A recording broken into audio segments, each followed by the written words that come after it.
सतो विद्यते भावो न भावो विद्यते सतः उभयोरपि दृष्टोऽन्तस्तु अनयो तत्त्वदर्शिभिः अविनाशी तु तद्विद्धि येन सर्वमिदं ततम् विनाशम् अव्ययस्यास्य न कश्चित् कर्तुमर्हति अन्तर्मन्त इमे देहा नित्यस्योक्ता शरीरिणः अनाशिनो प्रमेयस्य तस्मात् युद्धस्व भारत अन्तवन्त इमे देहा नित्यस्योक्ता शरीरिणः अनाशिनो प्रमेयस्य तस्मात् युद्धस्व भारत।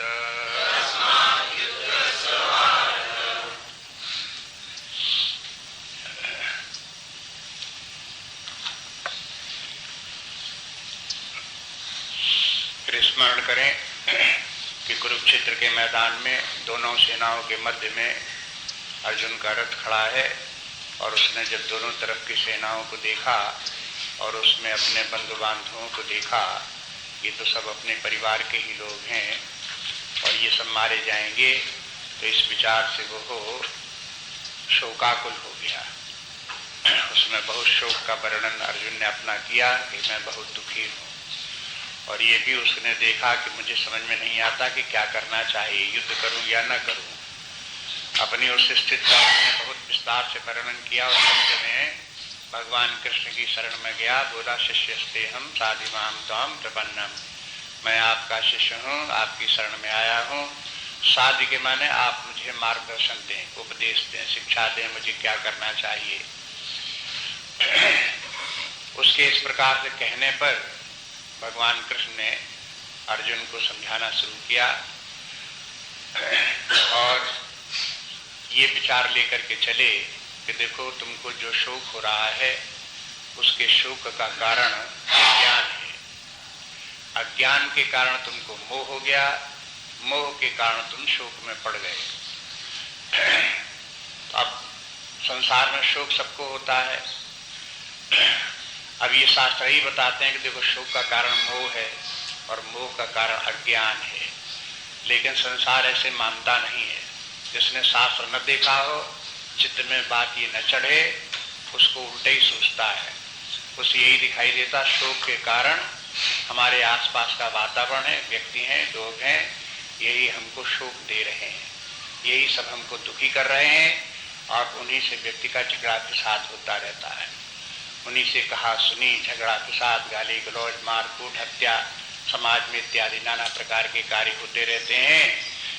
वो तो ये समझते हैं कि बस यही एक दूसरे को हम इस प्रकार से करेंगे तभी हमको सुख शांति मिलेगी, लेकिन शास्त्र की दृष्टि ही उल्टी है। चाहे ये कहो कि शास्त्र गलत है, कहो कि संसार ही गलत है, अब पता नहीं कौन गलत। तो विचार करने वाले व्यक्तियों को भगवान कहते हैं कि तत्वदर्शी लोग जो हैं उनकी दृष्टि कुछ और ही है। तत्वदर्शियों का नाम लेते हैं और उन तत्वदृष्टियों का भगवान समर्थन करते हैं। तत्वदृष्टि के माने दो प्रकार की दृष्टियां हो गई, एक ऊपरी दृष्टि हो गई छिछली दृष्टि और एक हो गई गहन दृष्टि। तत्वदृष्टि के माने गहन दृष्टि।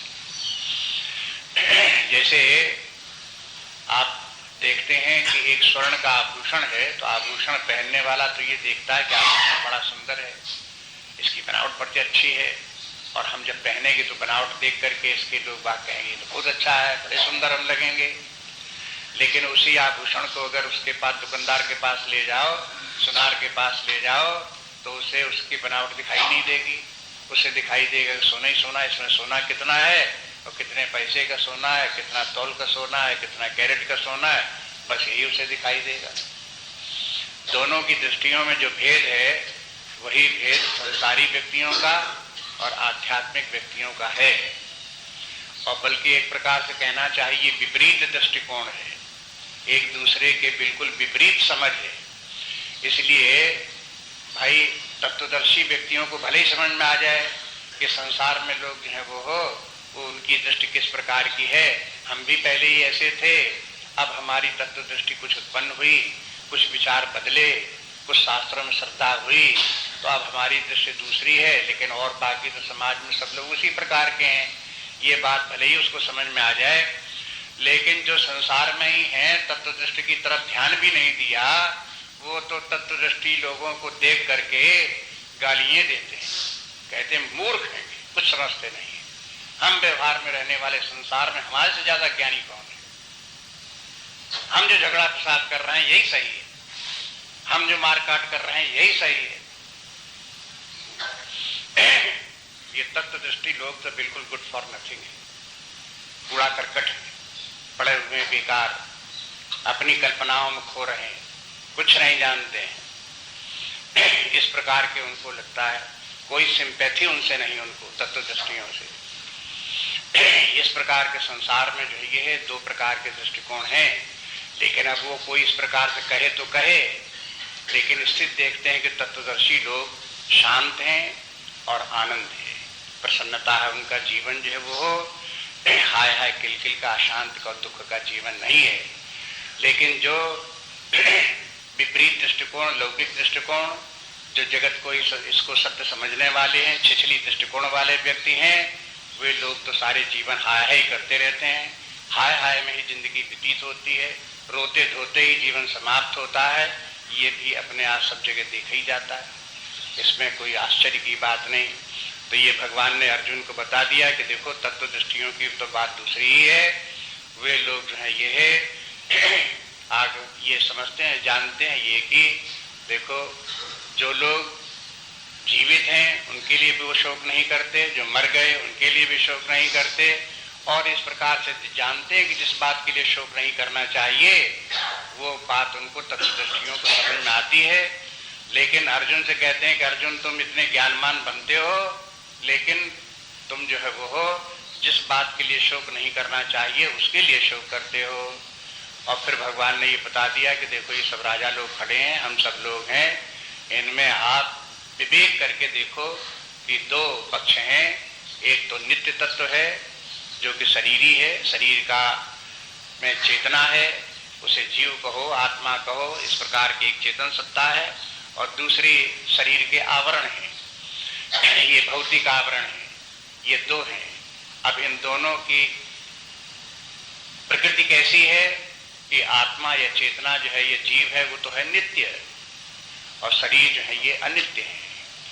सारी प्रकृति, सारी सृष्टि जिनसे कि शरीर बना, पांच भौतिक सृष्टि, चाहे विशाल ब्रह्मांड हो, तो भी ये अनित्य है, और ये शरीर के विद्यमान, इसमें व्याप्त जो चेतना है वो नित्य है। तत्व क्या है? ये जगत जो नित्य परिवर्तन होने वाला है, विनाशी जगत है, ये तत्व नहीं है। जो घटनाएं घट रही, जो वस्तुएं दिख रही, ये तत्व नहीं है। तत्व तो वो है जो इनका ज्ञाता है, जो इनका प्रकाशक है, जो सब शरीरों में विद्यमान है, एक ही शरीर नहीं सब में विद्यमान है, एक अनंत चेतना आकाश की तरह से व्यापक चेतना सब में विद्यमान है, एकमात्र वही सत्य है, वही तत्व है। ये बात भगवान ने अर्जुन को समझाई, और फिर ये कहा कि जो व्यक्ति इस बात को समझते हैं तो उनको फिर बाह्य जगत में वैसी आसक्तियां, वैसे मोह नहीं होते जैसे कि अन्य लोगों को होते हैं। मात्रा स्पर्शास्त्र कह के यही दिखाया कि देखो ये समस्त जगत जो है ये अनित्य है, और इस अनित्य जगत में ये तो अनित्य है ही है, और इसमें जो कुछ परिवर्तन हो रहे हैं आप उनको रोक नहीं सकते, जो घटनाएं इसमें घट रही हैं आप उनको रोक नहीं सकते। बस यही है कि अगर अध्यात्म विद्या सीखो तो आपकी इस जगत के प्रति तथा जगत के संसारी लोगों के प्रति आपकी प्रतिक्रिया बदल जाएगी। बस आप जो प्रतिक्रिया पहले सत्य समझ करके करते हो वो एक प्रकार की है, और जब इसे समझोगे कि अनित्य है, क्षणभंगुर है, नाशवान है, परिवर्तनशील है, तो आपकी प्रतिक्रिया बदल जाएगी। बस ये नहीं हो सकता कि आप अगर इसको जगत को चाहो तो इसको स्थिर बना दो, जैसा चाहो वैसा बना दो। एक व्यक्ति ने बड़ी कोशिश की, मिथ्या जगत लोग कहते हैं मिथ्या है, मैं इसको सत्य करके मानूंगा, इसको सत्य बना दूंगा, देखें कैसे ही मिथ्या रहता है। और जब देखा हूं जगत मिथ्या है तो मुझे बड़ा क्रोध आता है और मैंने निश्चय संकल्प कर लिया कि मैं इस जगत को सत्य कर दूंगा। लेकिन वो कहते कहते मर गया, एक उसका जीवन सारा समाप्त हो गया। लेकिन जगत में उसी प्रकार से दिन होते रहे, उसी प्रकार से रात होते रहे, उसी प्रकार से ऋतुएं बदलती रही, उसी प्रकार से व्यक्ति बदलते रहे, जन्म लेते रहे, मरते रहे। इस व्यवहार में समाज में भी झूठे लोग भी पैदा होते रहे, सच्चे लोग भी पैदा होते रहे, धर्मात्मा भी हुए, क्रूर कर्मी भी हुए, वो बदल नहीं सका किसी को, वैसे ही चला। इसलिए जैसा जगत है उसे तो एक्सेप्ट करना पड़ता है, ऐसा ही है। भगवान भी कहते हैं देखो ऐसा ही है, बस अब इतना ही हो सकता है कि जैसा जगत है इसको सहन करो। सहन करने की तान तितिक्षा स्वभारत, सहन करने के अतिरिक्त और कोई उपाय नहीं, आप इसको ठीक नहीं कर सकते हो। एकमात्र उपाय सहन करो। एक प्रकार से इसीलिए आपको बता रहे थे 5 श्लोकों में भगवान ने जो कुछ अर्जुन को कहना था सब बता दिया। कहते देखो ये सब बात ऐसी करके है, इसलिए इसको समझो। जो व्यक्ति ने इस प्रकार से इसको सहन करने का अभ्यास जिस व्यक्ति को हो गया, जो इससे विक्षिप्त नहीं होता, परेशान नहीं होता, सो अमृतत्वाय कल्पते समा दुख सुखम, और फिर सो अमृतत्वाय कल्पते, जहां उसने सुख दुख अनुकूल प्रतिकूल परिस्थितियों के साथ साम्य भाव प्राप्त कर लिया, तो समझो वही अमर है, वही आनंद में है। अमर कहकर के ये बता दिया कि वो परमार्थ सिद्ध है उसका, वो फिर शांत है, आनंद में है, प्रसन्न है, बस ऐसे ही उसका जीवन है। अन्यथा नहीं करेगा तो फिर वही उसी प्रकार से भटकेगा। बहुत बार ऐसे भी लोग होते हैं जो इस सबको शास्त्र को पढ़ते भी जानते भी हैं, तो भी एक भेद कर लेते हैं। किस बात का? कि देखो परमार्थ अलग है, व्यवहार अलग है। ठीक है, परमार्थ की बातें पुस्तकें में लिखी, पढ़ लो उनको, ज्यादा से ज्यादा ये होता सत्संग कर लो, आपस में बैठ करके डिस्कस कर लो, लेकिन उससे व्यवहार से क्या मतलब? व्यवहार में तो जगत जैसा है, हमें जैसे सारी दुनिया व्यवहार करती वैसे ही करना पड़ेगा। जैसे सारी दुनिया झगड़ती है, आपस में मारकूट करती है, कहना सुनना करती है, हाय हाय किलकिल करती है, व्यवहार में तो वही करना पड़ेगा। लेकिन जब शास्त्रों को सावधानी पूर्वक देखो, संतों के वचनों को देखो, तो ये कहते हैं भाई ये मान्यता कहीं अन्यत्र हो तो हो, लेकिन वेदांत की ये मान्यता नहीं है। वेदांत की मान्यता ये है कि देखो परमार्थ और व्यवहार दोनों एक हैं। जिसने परमार्थ और व्यवहार को भेद किया उसकी भेद बुद्धि गई नहीं, और अगर भेद बुद्धि गई नहीं तो वही समस्या रही जो आदिकाल से चली आ रही थी। जन्म से, आदिकाल के माने जन्म से चली आ रही थी, पैदा हुए तब से वही समस्या चली आ रही है, वो फिर भी रही। परमार्थ को अलग मान लिया और व्यवहार को अलग मान लिया। इसलिए इन दोनों को भी एक करो।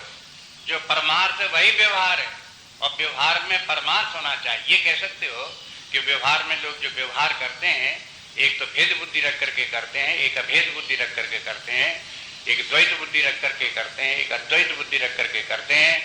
इसलिए अगर व्यवहार काल में भी व्यक्ति चाहे वो सुखी रहे, शांत रहे, आनंद में रहे, तो उसे पारमार्थिक जीवन व्यवहार में जीना चाहिए, ये आवश्यक है उसके। अगर व्यवहार में इस प्रकार से नहीं करता तो अब ये नहीं कि वो दूसरे लोगों की कोई हानि करेगा। अगर कोई व्यक्ति परमार्थ को जानता भी है और व्यवहार में पारमार्थिक जीवन उस प्रकार का नहीं जीता, तो नुकसान किसका? दूसरे लोगों का। अरे नुकसान उसी व्यक्ति का है, वो फिर उसी प्रकार से दलदल में कीचड़ में आ जाएगा, फिर वहीं वो दुखी होगा। और कोई कहा अरे साहब हमने बहुत देख लिए हैं सब इसी प्रकार के लोग, जब व्यवहार में आते हैं तो उनका रूप बदल जाता है, परमार्थ में कुछ भी कहते रहे, कुछ भी करते रहे। तो उन लोगों को ऐसे कहने से क्या, उन लोगों को होने से क्या, उनको क्या हानि ला? अरे भाई, जिसको कि जो परमार्थ के अनुसार व्यवहार नहीं जिएगा वो स्वयं उसी प्रकार से, हानि तो उसी की है, पहले की तरह से वो भी दुखी रहेगा। कोई दिखाने के लिए थोड़ी व्यवहार किया जाता है कि दूसरे लोग देखेंगे व्यवहार को, हमारा पारमार्थिक व्यवहार कर रहे हैं तो दूसरे लोग खुश होंगे, और दूसरे लोगों को खुश करने के लिए नहीं है। एक बात ये भी ध्यान रखो, ये अध्यात्म विद्या दूसरे लोगों को खुश करने के लिए नहीं है, अपने आप को खुश रखने के लिए है। अगर चाहते हो कि हम स्वयं अपने आप सुखी रहें तो अध्यात्म विद्या सीखो और व्यवहार में भी वैसे रहो। वही व्यवहार में ज्ञानमान जीवन, वही वैराग्यमान जीवन, वही उपरामता का जीवन, वही शांतमय जीवन जैसा कि परमार्थ कहता है, उसको सीखो, अभ्यास डालो उसका, धीरे धीरे करके बदलो उसको। जब तक कि सत्वगुण से, रजोगुण से सत्वगुण नहीं आएगा तो ये सब स्थितियां आएंगी नहीं, लेकिन धीरे धीरे ज्ञान के द्वारा, व्यवहार के द्वारा रजोगुण इत्यादि को दूर करके अपने आप को सत्वगुण बनाओ, साधना करनी पड़ती है। इसलिए भगवान ने ये सब बात कह करके कहते हैं कि देखो, हमने जो कुछ बात अर्जुन तुमको समझाई कि क्या नित्य है क्या अनित्य है, उसका दर्शन है, आधार है, विचार है। तर्क के द्वारा भी हम इस बात को सिद्ध करके तुमको दिखाते हैं कि देखो, जो कुछ हमने कहा यही सत्य है। दो बातें होती, परमार्थ का मुख्य प्रमाण तो परमार्थ है, परमार्थ में शास्त्र है, उपनिषद है, वेद है, वही मुख्य प्रमाण है। ये बात आप ध्यान रखिएगा कि देखो कि ये परमार्थ के लिए प्रमाण क्या है, तो परमार्थ के लिए न प्रत्यक्ष प्रमाण है न अनुमान प्रमाण है, एकमात्र शास्त्र ही प्रमाण है। जिनको शास्त्र में श्रद्धा नहीं है, उसकी प्रामाणिकता को नहीं समझते हैं, वो परमार्थ को स्वीकार नहीं कर सकते।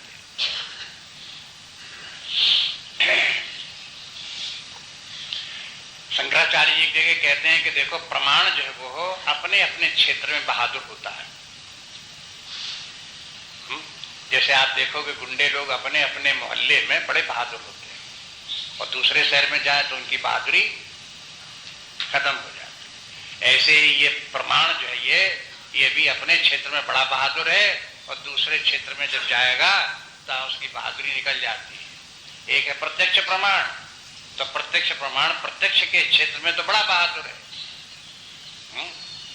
लेकिन उसको परमार्थ के क्षेत्र में ले जाओ तो उसकी सारी बहादुरी ठंडी हो जाती है। ये जो श्लोक अभी देख रहे थे, 18वां श्लोक, उसमें अप्रमेय का यही अर्थ है। हम प्रमाण की बात इसीलिए लाए, 18वें श्लोक में अप्रमेय की बात है। अप्रमेय माने जहां प्रमाण, ये प्रत्यक्ष प्रमाण, अनुमान प्रमाण काम न दे, उसे कहते हैं अप्रमेय।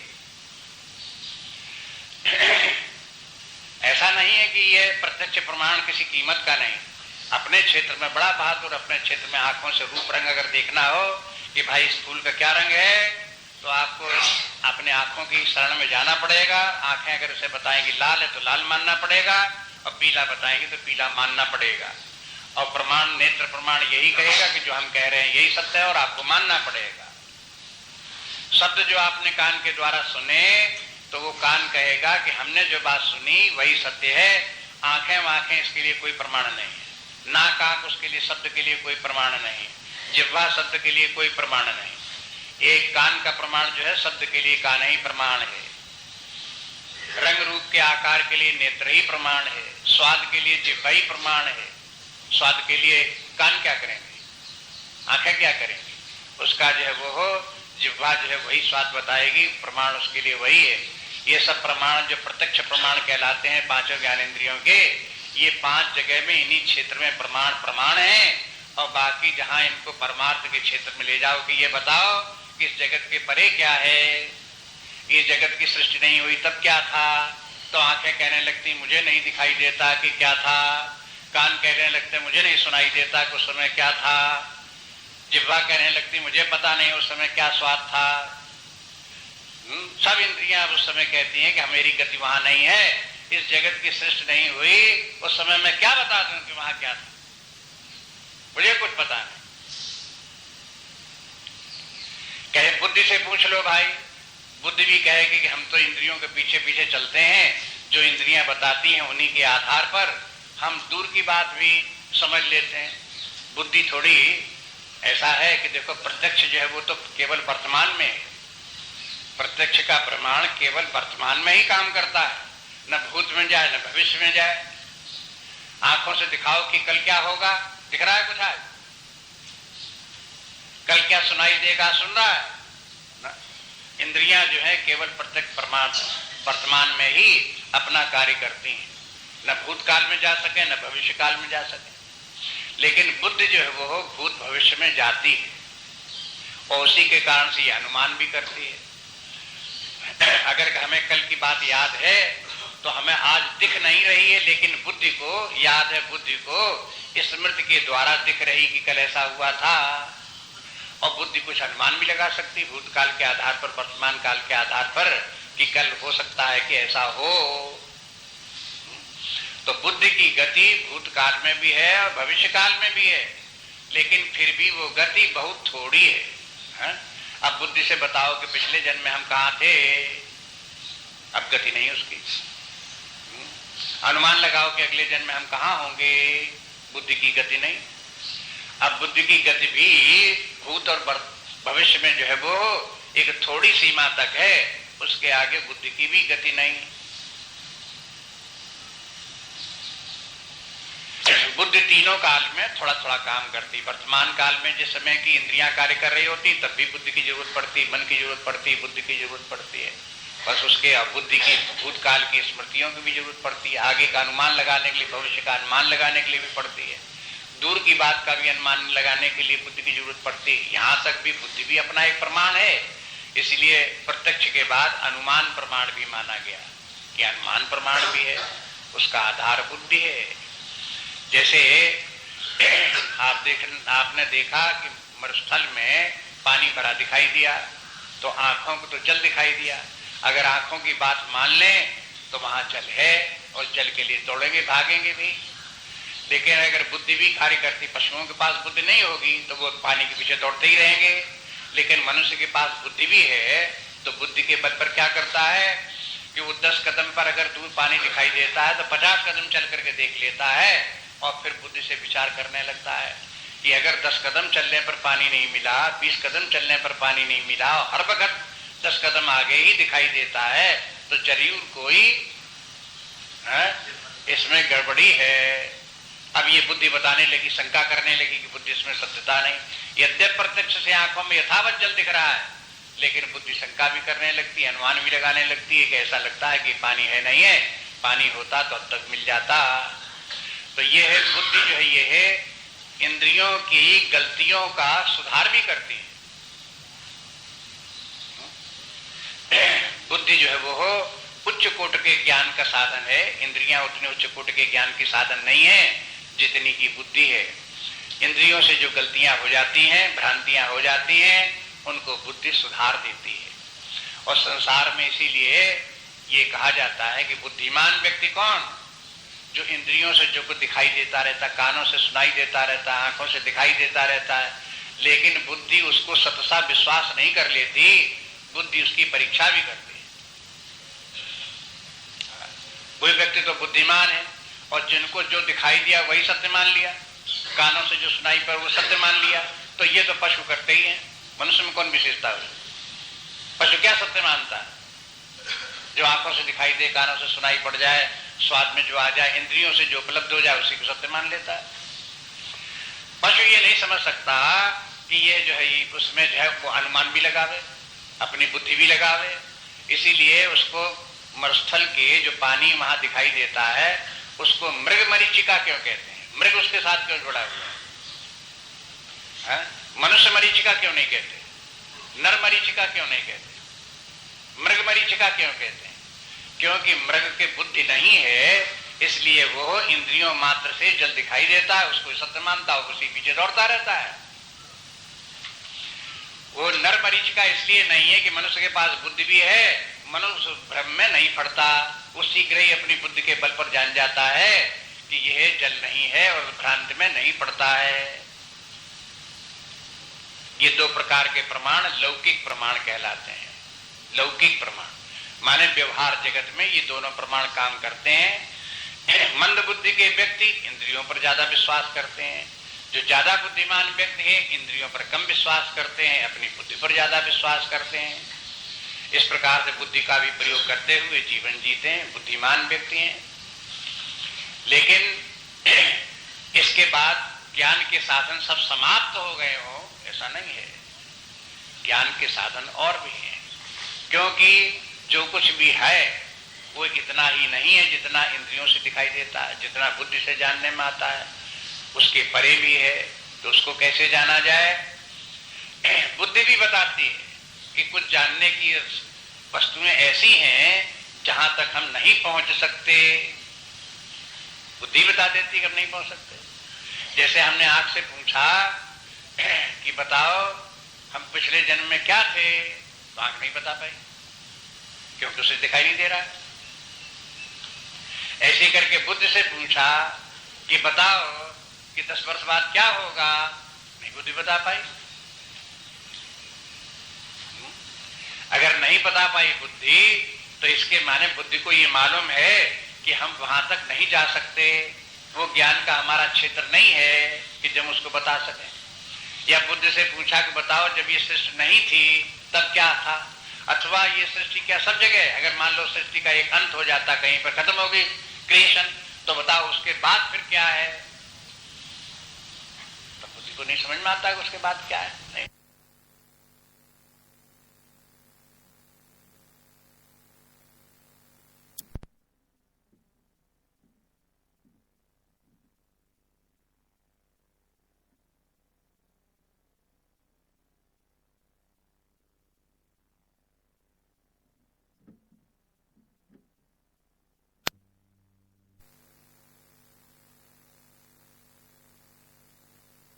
मानता है उसके बाद क्या है। नहीं, इंद्रियों से भी नहीं दिखाई देता, बुद्धि से नहीं दिखाई देता। तो वो स्थल जो है जो इस प्रकार का है कि बाह्यकरण इंद्रियां, अंतःकरण मन बुद्धि, उनके द्वारा जो वस्तु उपलब्ध होती है वो तो भौतिक है। मान लो कि इतनी बड़ी सृष्टि है, आज व्यक्ति जितने नक्षत्र तारों तक को जानता है, हो सकता है 10-20-100 वर्ष के बाद और भी बहुत से तारों को जान जाए, चंद्रमा तक पहुंच गया, मंगल तक पहुंच जाए, या और आगे तक कहीं पहुंच जाए, गैलेक्सी में और तक पहुंच जाए, जहां से प्रकाश किरणें चली हजारों हजारों वर्ष तो चली, अभी तक पृथ्वी तक पहुंची नहीं है। इतनी इतनी दूर जो नक्षत्र तारे हैं, हो सकता है कि व्यक्ति वहां तक भी पहुंच जाए, उसके पास कोई साधन ऐसे निकल आए कि उसकी travelling beyond time and space हो जाए। माने वो ये बाधा न डाले उसमें। वो जो प्रकाश अगर माने 1000 वर्ष में पृथ्वी तक पहुंचता है, मनुष्य ऐसे साधन निकाले घंटे भर में वहां पहुंच जाए, प्रकाश से भी तीव्र गति से चले, ऐसे साधन निकल आवे, हो सकता है वहां पर भी पहुंच जाए। लेकिन ये सब जितनी भी सृष्टि है, ये सृष्टि भौतिक सृष्टि ही है। इसके पार क्या है जहां तक पहुंच सकते हैं बुद्धि के द्वारा, इंद्रियों के द्वारा? तो वो कहते हैं कि वो न मन इंद्रियों से ज्ञात हो सकता है, न बुद्धि से ज्ञात हो सकता है, इसलिए वो अप्रमेय है।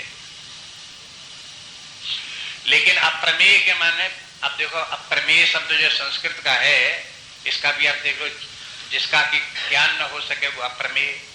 प्रमा है, प्रमाण है, प्रमेय है, प्रमाता है। कितने शब्द याद रखो, एक ही से मिलते जुलते हैं। एक प्रमेय है जिसको कि हम जानना चाहते हैं, वो प्रमेय है। जो प्रमेय को जानने वाला है वो प्रमाता है। जिस साधन के द्वारा प्रमेय को जाना जाता है उसका नाम प्रमाण है।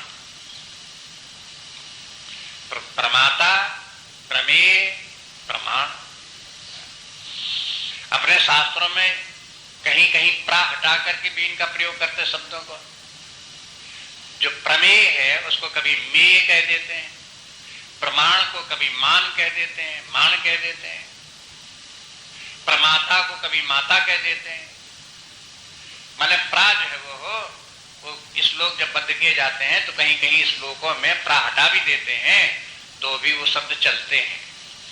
प्रा शब्द के माने ऐसा, वैसे साधारण रूप से प्रा माने प्रकर्षण, ठीक ठीक यथार्थ रूप में, बस इसके माने प्रमाता, जो ठीक ठीक ज्ञान जान रखता है वो प्रमाता। जिस वस्तु का ठीक ठीक ज्ञान हो वो प्रमेय, और जो उसको ठीक ठीक ज्ञान कराने वाले साधन है उनको कहते हैं प्रमाण। प्रमाण क्या है? प्रमाण के माने सबूत नहीं है। देखो, प्रमाण दो सबूत दो, वहां प्रमाण के माने जो है यहाँ पर शास्त्र में जो है means of knowledge, means of knowledge. प्रमाण के माने प्रूफ नहीं है। आप इसका प्रूफ दीजिए तो प्रूफ अलग बात है। और एक ये है मीन्स ऑफ नॉलेज। जो मीन्स ऑफ नॉलेज है उसको कहते हैं प्रमाण। जब प्रमाण शब्द, देखो कंफ्यूजिंग है शब्द, इसलिए अभ्यास डालना पड़ेगा। जब जब प्रमाण शब्द आवे अपने शास्त्रों में, तब उसका अर्थ ये समझें कि मीन्स ऑफ नॉलेज। जब यहां कहते हैं कि देखो भौतिक जगत का ज्ञान का प्रमाण इंद्रियां हैं, तो यहां प्रमाण के माने ज्ञान का साधन। लेकिन परमात्मा है, एक नित्य चैतन्य सत्ता है जिससे इस जगत की उत्पत्ति हुई है। इसके लिए न प्रत्यक्ष प्रमाण है न अनुमान प्रमाण है। उसके लिए प्रमाण जो है वो हो शास्त्र प्रमाण है। और शास्त्र भी प्रमाण कब तक है? जब तक कि व्यक्ति को वो हो परम तत्व जो है वो हो नित्य सत्य वस्तु है उसका बोध न हो जाए, उसकी उपलब्धि न हो जाए, तब तक प्रमाण है। प्रमाण के माने मार्गदर्शक है वहां पर। वो डायरेक्ट मीन्स ऑफ नॉलेज नहीं है, इनडायरेक्ट मीन्स ऑफ नॉलेज है। वो व्यक्ति को उस सत्य तक पहुंचाता है और फिर वो व्यक्ति को वो सत्य अपने आप उपलब्ध होता है। इसलिए वो प्रमाण भी शास्त्र प्रमाण भिन्न प्रकार है।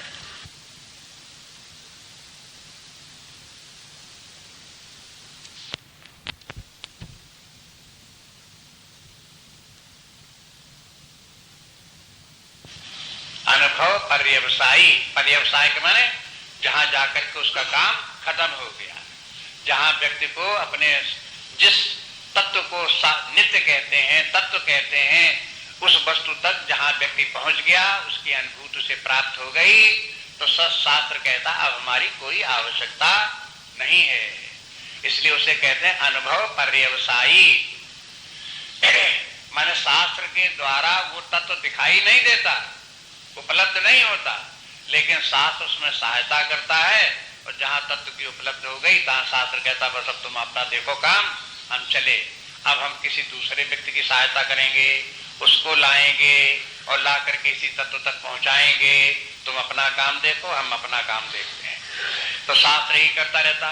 कितने हजारों हजारों वर्षों से ये शास्त्र जो है व्यक्तियों को इस आप तत्व तक पहुंचा देते हैं और फिर दूसरे व्यक्तियों की सहायता सेवा करने लगते हैं।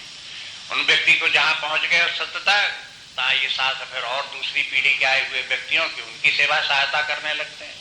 शास्त्र ये नहीं कहते हैं कि चलो तुम तत्व को पहुंच गए, हम भी तत्व को पहुंच गए और चलो वहां तुम्हारा भी पर्यवसान और हमारा भी पर्यवसान। अगर ऐसा हो जाता तो फिर दूसरे लोगों को शास्त्र कैसे फिर सहायता करते? इसलिए हर पीढ़ी में शास्त्र की जरूरत पड़ती है। इसलिए शास्त्र वहां तक पहुंचा करके लौट आता है, ऐसे कहना चाहिए। और लौट आकर के बाकी लोगों को कहता भाई और किसी को चलना है वहां तक। जैसे नाव वाला नदी में बैठा करके नाव पर किनारे वहां छोड़े आया, वहां मेला लगा हुआ, लौट करके यहाँ आ गया कि भाई और किसी को चलना हो तो चलो फिर। लेकिन नाव वाला उस तट पर उतर करके और वहीं रह जाए ऐसे नहीं करता, नाव लेकर के लौट आए। ऐसी नाव की तरह से ये शास्त्र हैं, वो वहां तक पहुंचाते हैं पार तक, और पहुंचा करके शास्त्र लौट आते हैं। शास्त्रों का भी अपना प्रमाण, अपने प्रकार का प्रमाण है। इसलिए शास्त्रों, इसलिए इनको कहते हैं, ये जब ये कहते हैं कि वो परमार्थ तत्व, ये सत्य वस्तु है, वो अप्रमेय है। तो यह अप्रमेय के माने कि वो आज तक किसी ने जानी नहीं और कोई उसे जान भी नहीं सकता है, अज्ञात वस्तु है। तो ये तो बदतो व्याघात दोष होगा। कोई कहे कि एक वस्तु अप्रमेय है, इस वाक्य की एनालिसिस करो, लॉजिकल एनालिसिस करो। आजकल जो है वो दार्शनिक विकास होते होते एक दर्शन वर्तमान काल में जो चल रहा है वो लॉजिकल एनालिसिस का चल रहा है कि जितने आज तक दार्शनिक हुए उनके सबके वाक्यों का एनालिसिस करो, स्कैनिंग करो कि इन्होंने जो अब तक दार्शनिक बोले वो कहां कहां गलत बोल गए, उनके वाक्यों में दोष है, इसीलिए नाना प्रकार के दर्शन बन गए। उनकी सब दर्शनों की पोल खोल दो, इस बात में उतारो। तो वो क्या करते हैं, लॉजिकल एनालिसिस। अगर कहे कोई व्यक्ति कहे कि एक तत्व ऐसा है जो अप्रमेय है, जिसे कि कोई नहीं जानता। तब एनालिसिस करके देखो इस वाक्य की। एक तरफ कहो कोई नहीं जानता और अप्रमेय है, और दूसरी तरफ ये कहो कि एक तत्व है। या तो ये कहते हो कि कोई तत्व है ही नहीं जिसे कि कोई नहीं जानता है, एक तरफ कहते हो है भी और दूसरी तरफ कहते हो कोई जानता भी नहीं। तो इसमें क्या हो गया? कॉन्ट्रडिक्शन हो गया, सेल्फ कॉन्ट्रडिक्शन। और जो सेल्फ कॉन्ट्रडिक्शन होता है उसे सत्य कहेंगे मिथ्या। देखो आपको बहुत सी परिभाषाएं आपको बताई, यहां पर भी चली थी परिभाषा कि सत्य किसे कहते हैं, मिथ्या किसे कहते हैं। इंग्लैंड का एक दार्शनिक हुआ ब्रेडले, उसने भी एक पुस्तक लिखी दर्शन की, उसका नाम है रियलिटी एंड अपीयरेंस। उसने पहले ही चैप्टर में शुरू में ये निश्चय किया कि सत्य किसे कहते हैं, मिथ्या किसे कहते हैं। क्योंकि हम दर्शन के द्वारा सत्य की खोज करने के लिए आगे चल रहे हैं, इसलिए हमारी सत्य की परिभाषा क्या है? आगे बोले यही हमारी परिभाषा है कि सत्य हम उसी को मानेंगे जिसमें कि सेल्फ कॉन्ट्रडिक्शन हो। सेल्फ कॉन्ट्रडिक्शन माने अंतःव्याघात, अपनी एक ही बात में एक तरफ एक बात कहते हो, दूसरी तरफ दूसरी बात कहते हो। तो सेल्फ कॉन्ट्रडिक्शन, एक व्यक्ति जो है वो कहता है, जैसे कि मान लो कहीं कोर्ट में किसी व्यक्ति ने गवाही दी कि झगड़ा हुआ, तुमने देखा? कि हाँ तुमने देखा। उस दिन तुम कहाँ थे? जहां पर झगड़ा हुआ वहां थे कि नहीं? हम तो उस दिन अपने अस्पताल में थे, बीमार पड़े हुए थे। हाँ? वकील क्या कहे? साफ नोट कर लो, साफ नोट कर लो। क्या नोट कर लो? ये नोट कर लो, ये कहते हैं कि झगड़ा होता हुआ हमने देखे और उस दिन हम अस्पताल में भर्ती थे। तो क्यों नोट करा रहे हो? क्योंकि ये गवाह झूठा है। क्यों झूठा है? Self contradiction. इसी तरह से उसने ये दिखाया जो जितना भी अपीयरेंस है उसमें सब जगह एक सेल्फ कॉन्ट्रडिक्शन है। जो रियलिटी है उसमें कॉन्ट्रडिक्शन नहीं है। अब देखो ये उसकी जो परिभाषा है, इस परिभाषा से एक परिभाषा आपको पता है, वो भी लॉजिक की परिभाषा और विदेशियों की परिभाषा है कि एक पश्चिम में जर्मनी में मीनोंग करके दार्शनिक हुआ, उसने विचार किया कि ये हमको जो ज्ञान होता है बाह्य जगत की वस्तुओं का, वो कैसे होता है। थ्योरी ऑफ नॉलेज मैंने परसेप्चुअल नॉलेज की उसने मीमांसा की, खोजबीन की। तो उसने निकाला कि देखो इसमें ज्ञान के में 7 फैक्टर होते हैं। फिर दूसरा एक दार्शनिक आया, उसने कहा 7-8 फैक्टर नहीं होते हैं, 5 फैक्टर होते हैं। फिर एक और दार्शनिक आया, उसने रसेल ने कहा कि न 7 हो न 5 हो, 3 फैक्टर होते हैं। ये सब फैक्टरों की चर्चा करते हुए, डिस्कशन करते हुए एक दूसरे को काटते चले गए। तो अच्छा कहा कि भाई कितने भी फैक्टर हों, लेकिन जो दिखाई देता है वो सत्य है कि मिथ्या है, इसका क्या प्रमाण? तो उन्होंने बताया कि देखो सत्य और मिथ्या का प्रमाण ये है कि जो हमारे माइंड में वस्तु के विषय में धारणा बने, वो धारणा और वस्तु दोनों एक सी होनी चाहिए, करस्पॉन्डिंग होनी चाहिए। अगर हमारे मन में एक गुलाब के फूल की वृत्ति बनी तो बाहर गुलाब का फूल ही होना चाहिए, गुलाब के फूल की वृत्ति और बाहर गुलाब, अगर ये दोनों एक ही है तो जो है सत्य है। और अगर हमारे यहाँ है गुलाब और हम समझ रहे हैं गेंद, तो इसके माने ये हमारी बुद्धि दूसरी है, यहाँ वस्तु दूसरी है। तो ये यहाँ पर जो ये है करस्पॉन्डिंग नहीं है ये दोनों, इसलिए कहीं न कहीं गलती है, कहीं न कहीं दोष है और हमारी धारणा, हमारी समझ मिथ्या है। इस प्रकार का होता है। तो एक तो है करस्पॉन्डिंग थ्योरी, दूसरी कॉन्ट्रडिक्शन थ्योरी। ये सब पश्चिम में भी माने लोगों को चिंता तो है ही कि आखिरकार सत्य क्या है, मिथ्या क्या है, खोजना चाहिए, उसके नियम बनाओ, प्रमाण बनाओ। तो वो लोग भी करते रहे।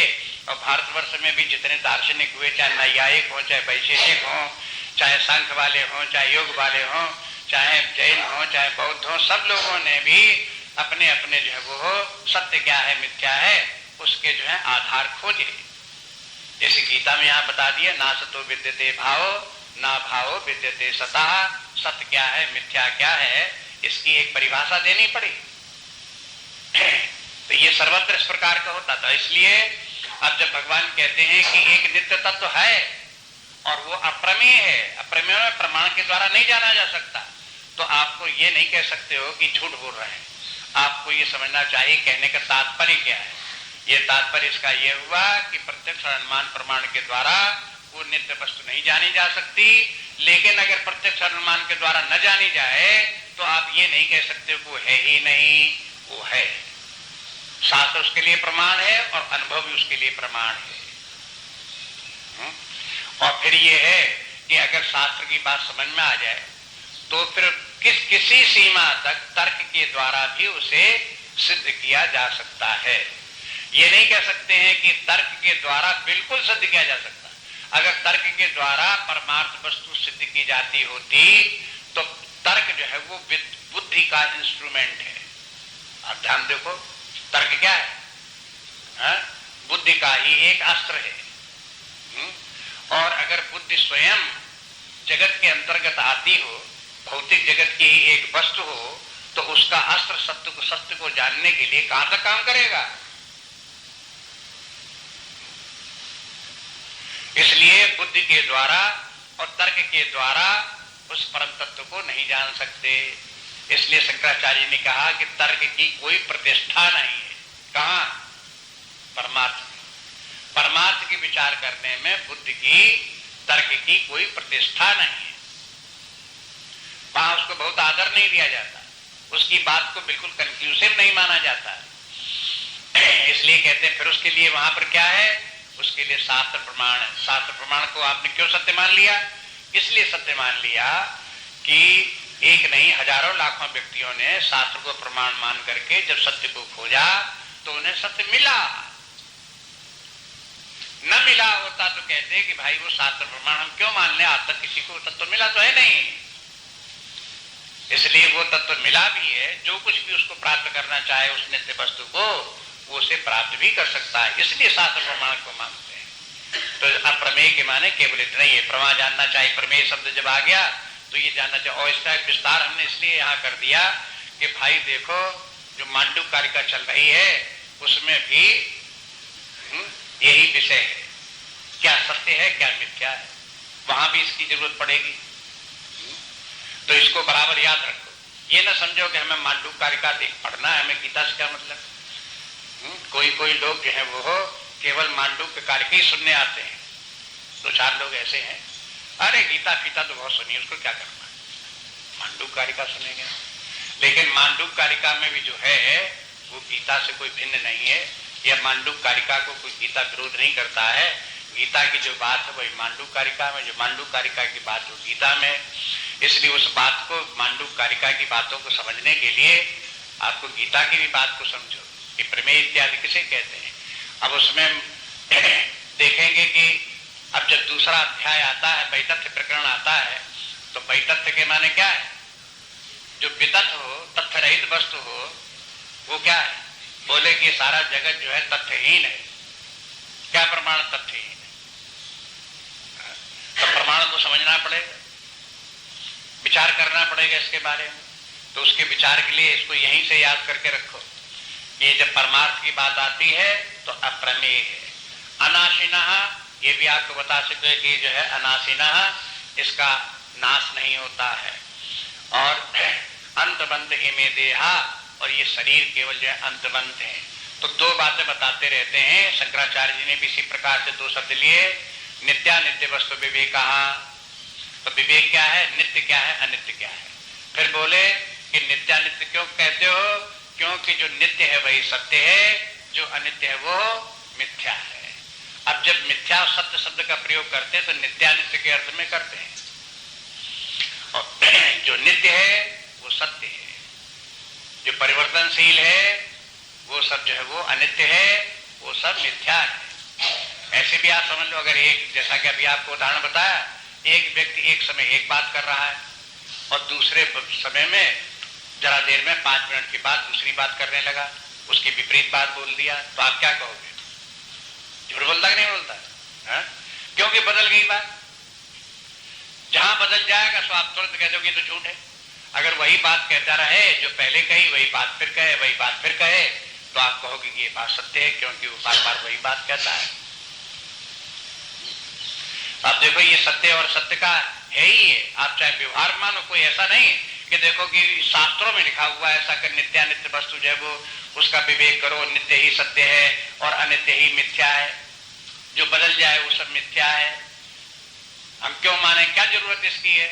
अरे जरूरत इसकी, आप व्यवहार में यही मानते भी हो। आप स्वयं आप देखो तो क्षण क्षण इसी बात को मानते हो। जहां देखो तहां आप बात ये कहते हो, देखो अब ये ऐसा कह रहा था, अब ऐसा कह रहा है, क्या हो गया इसमें? कहीं बदल गया और क्या हो गया? अरे बदल हो गया तो तुम्हें, आपको क्या परेशानी? अरे जो बदल जाता हो तो मिथ्या है, इसके मैंने मिथ्या बोल दिया उसने, इसलिए तो आप नाराज हो। क्यों नाराज? तो जहां जहां बदल जाए वो सब मिथ्या है। चाहे बोलने में बदल जाए और चाहे घटना में बदल जाए, चाहे स्थितियों में बदल जाए, चाहे वस्तुओं के रूपों में बदल जाए, जहां बदल जाए वो सब मिथ्या है। एक समय में समझ में आया कि सर्प है और दूसरे समझ में आया कि रस्सी है। क्या हुआ? बदल गई बुद्धि। बुद्धि बदल गई, इसके माने क्या है? रस कहीं मिथ्या है कुछ। अगर वही बुद्धि बनी रहे, बुद्धि का उसमें परिवर्तन बुद्धि में ना आवे, उसका निषेध ना हो, तो मान ले कि हाँ सत्य है। इसलिए इसको बात को, इस सिद्धांत को, नित्यानित्य क्या है, सत्यासत्य क्या है, इसको अच्छी तरह समझे। अगर किसी को शंका हो इस बात में तो उसे विचार भी करना चाहिए, आपस में विचार करें, पूछें, लेकिन भ्रांति नहीं रखनी चाहिए। ये नहीं कि हाँ किताबों में तो लिखी लेकिन हम नहीं मानते, हम तो ऐसे ही मानते, ऐसे काम थोड़ा चलेगा। इसलिए कहते हैं कि देखो ये देह जो है अंतवंत है, शरीर अंतवंत है कि माने क्या होगा? अनित्य है। अनित्य है कि माने क्या होगा? बदल जाते हैं। बदल जाते हैं कि माने क्या होगा? झूठे हैं। कहां से कहां पहुंच गए? अभी तक तो हम समझते थे शरीर बिल्कुल सत्य है, लेकिन अब तो विचार करते करते ये पहुंच गए तो झूठे। देखो तर्क से तो कुछ बात समझ में आती है, और वैसे तर्क विचार देखो, आंखों से देखो तो कुछ और ही बात समझ में आती है। अब किसी बात आप मानोगे, तर्क वाली बात मानोगे कि जो आप 10 वर्ष से 25 वर्ष से 50 वर्ष से जो अनुभव में आ रहा है उस बात को सत्य मानोगे?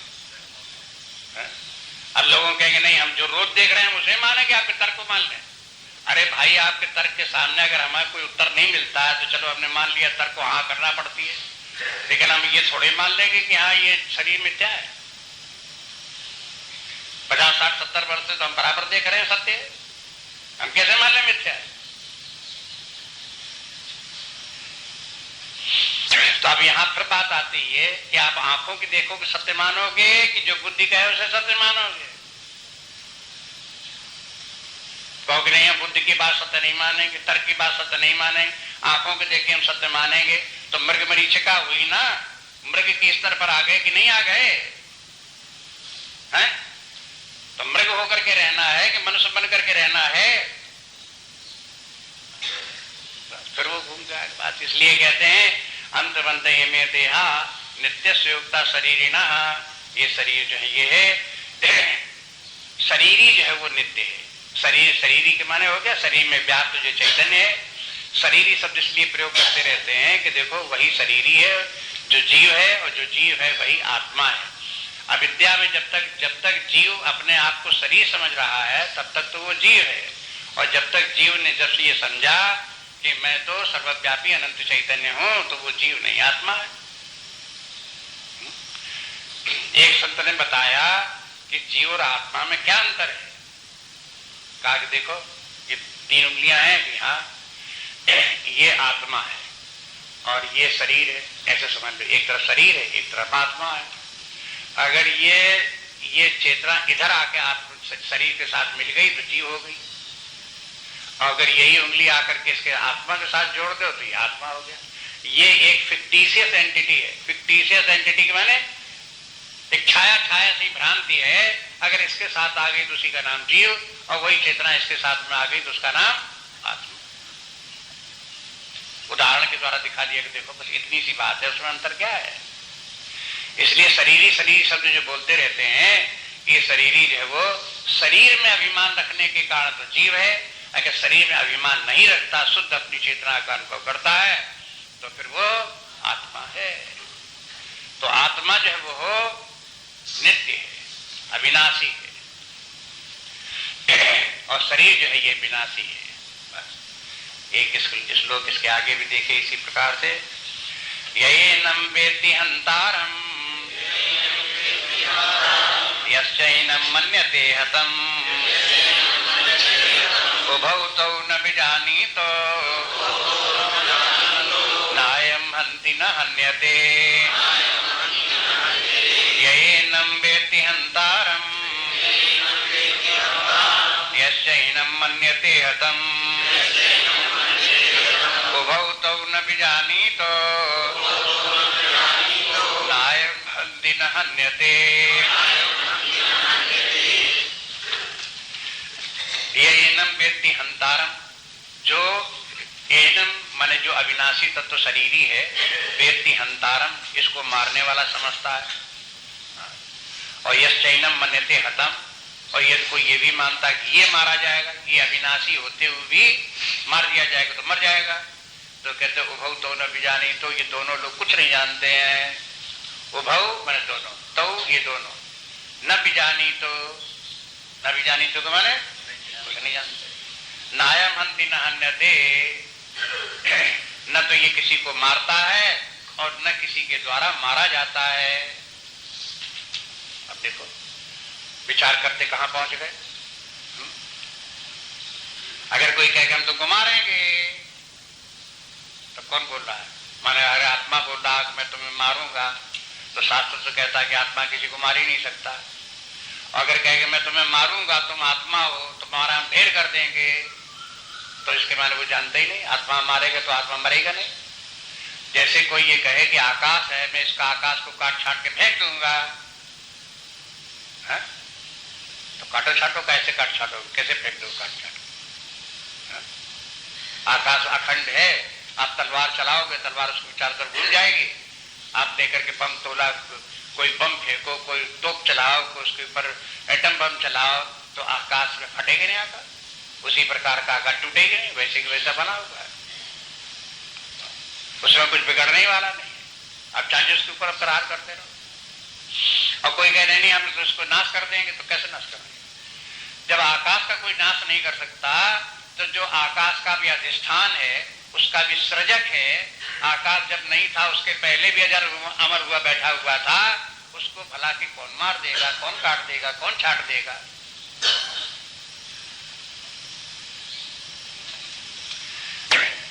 अब ये बात, अब आगे के कुछ श्लोकों में ये आत्मा ही या जीव ही किस प्रकार से अविनाशी है, इसी के ऊपर बल देते हैं। और इस बात को, इन श्लोकों को इस अर्थ में पढ़ना चाहिए कि देखो कि हम शरीर हैं कि आत्मा है, या दूसरे व्यक्ति शरीर है या आत्मा है।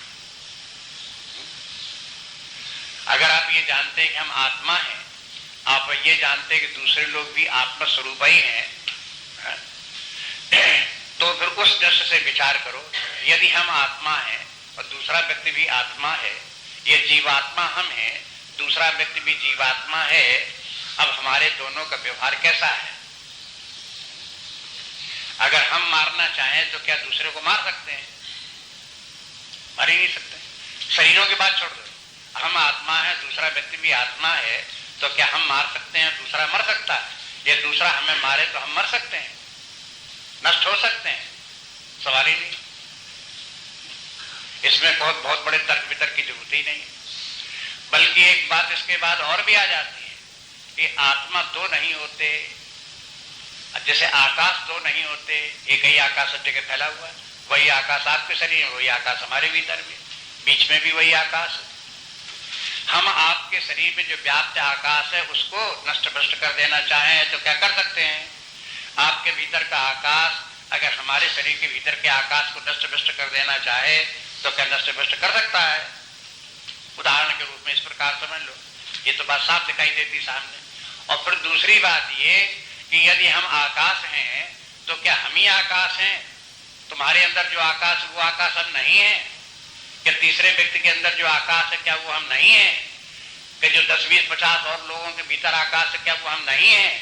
कि जो आत्मा हम हैं वही आत्मा दूसरा व्यक्ति नहीं है? कि दूसरे व्यक्ति का आत्मा और हमारे आत्मा में कोई भेद है? अगर इस प्रकार का भेद नहीं है तो आत्मा ही आत्मा को कैसे मारेगा और आत्मा ही आत्मा को कैसे मरवाएगा? अगर कह दो भाई हम तो आकाश को नष्ट नहीं कर सकते, लेकिन आकाश ही आकाश को नष्ट कर दे, तो क्या करोगे तुम? तो आकाश ही आकाश को कैसे नष्ट करेगा? जब आकाश ही आकाश एक ही है, तब कौन आकाश किस आकाश को नष्ट करेगा? यदि आकाश आकाश को नष्ट करता माने अपने आप को नष्ट करता है।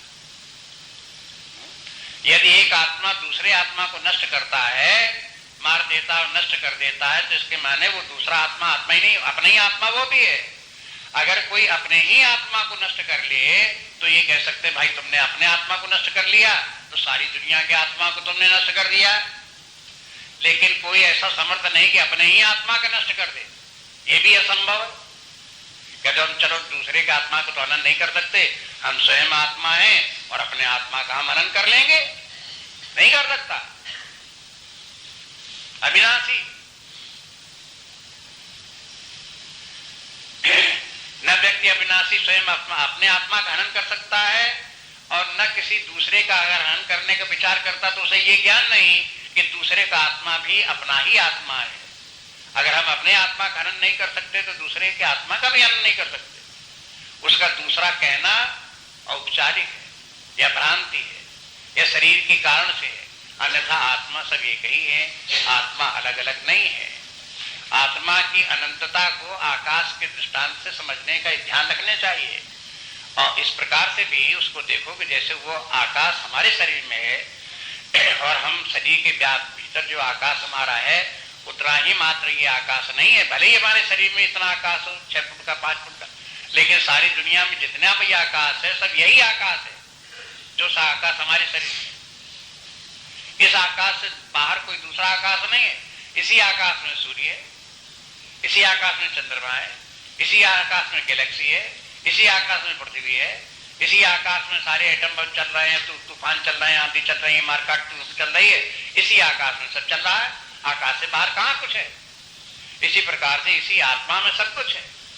लेकिन आत्मा अविनाशी है, नित्य विद्यमान, इसका कोई नहीं बिगड़ता। आगे चल करके दिखा देंगे कि भाई अगर तुम ये मानो कि हम आत्मा की बात कहते कम है कि आत्मा आत्मा को मार देगा या हम आत्मा है स्वयं अपने आप को मार लेंगे, हम तो ये कहते हैं कि शरीर तो विनाशी है, उनका हम विनाश कर देंगे। हाँ ये तो कर सकते।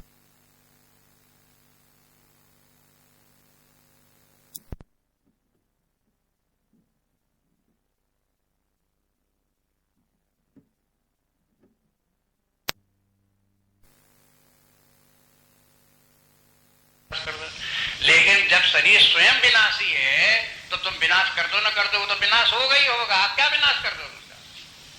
उस विनाश के आगे कोई और विनाश कर सकते हो? जो शरीर विनाशी है उस विनाशी शरीर का मतलब विनाशी शरीर विनष्ट हो गया, कहते हम उसको फिर विनाश कर देंगे, कर दो विनाश, फिर उसके बाद फिर विनाश कर देंगे, तो उसका क्या अर्थ हुआ? मीनिंगलेस। विनाशी शरीरों का भी कोई विनाश नहीं कर सकता, वो तो विनाश नहीं है। अब विनाशी शरीर के माने है अनित्य है, अनित्य के माने मिथ्या है। अगर मिथ्या है तो मिथ्या वस्तु का क्या विनाश कर दोगे? क्या मिथ्या वस्तु को विनाश करके आप सत्य बना दोगे? उसके विनाश का क्या? प्रश्न इस प्रकार के हैं, इसलिए बार बार बल देकर के कहना पड़ता है कि बुद्धि क्षण मात्र में विपरीत हो जाती है। इतना बात विचार करो, फिर लौट करके वहीं अपने यथा स्थान भ्रांति में फिर आ जाती है। अब आप इसी प्रकार आगे को जब देखेंगे, ये जो वैधत्य प्रकरण में आता है तो इतने श्लोक लिखते जाते हैं, इतने श्लोक लिखते जाते हैं और उसको इस प्रकार से वितथ इसको मिथ्या सिद्ध करते जाते हैं कि सुनते सुनते आपको ये लगने लगेगा कि वास्तव में सब तरफ जगो कुछ है ही नहीं, बेकार की बातें हैं।